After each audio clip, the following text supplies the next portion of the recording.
अनियमित हवामानाने काजू उत्पादनाला मोठा फटका. चंदगड, आजरा, गडहिंग्लजमध्ये 90% काजू मोहर जळाला. प्रतिझाड 2000 मदत आणि पंचनाम्याची मागणी.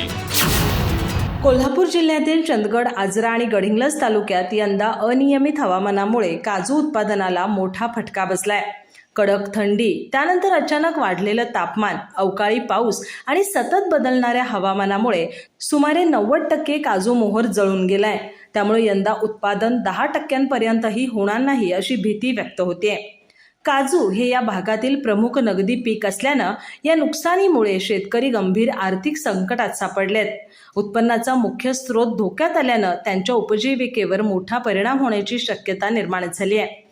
या पार्श्वभूमीवर प्रकल्पग्रस्त संघटनेचे अध्यक्ष प्राध्यापक विजयभाई पाटील, शिवाजी पाटील, खिरू निंगाप्पा पाटील यांच्यासह शेतकरी प्रतिनिधींनी गडहिंग्लज येथील प्रांताधिकाऱ्यांना मुख्यमंत्र्यांच्या नावे निवेदन सादर केलं.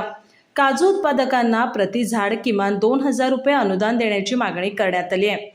तसंच अनेक शेतकऱ्यांच्या 7-12 उतार्यावर काजू झाडांची नोंद नसल्यामुळे ते शासकीय मदतीपासून वंचित राहण्याची शक्यता व्यक्त करण्यात येते. त्यामुळे कृषी आणि महसूल विभागाने संयुक्त पंचनामा करून झाडांची अचूक नोंद आणि मोजणी करावी अशी मागणी करण्यात आली आहे. डोंगराळ आणि दुर्गम भागातील या तालुक्यांकडे प्रशासनाचं दुर्लक्ष होत असल्याची भावना शेतकऱ्यांमध्ये व्यक्त होत असून काजू उत्पादनातील या मोठ्या घटीमुळे स्थानिक अर्थव्यवस्थेलाही फटका बसण्याची शक्यता आहे. त्यामुळे शासनाने तातडीने हस्तक्षेप करून शेतकऱ्यांना दिलासा देणं आवश्यक असल्याचं मत व्यक्त होत आहे. अधिक माहिती आणि ताज्या घडामोडींसाठी आजच आमचे चॅनल सबस्क्राईब करा.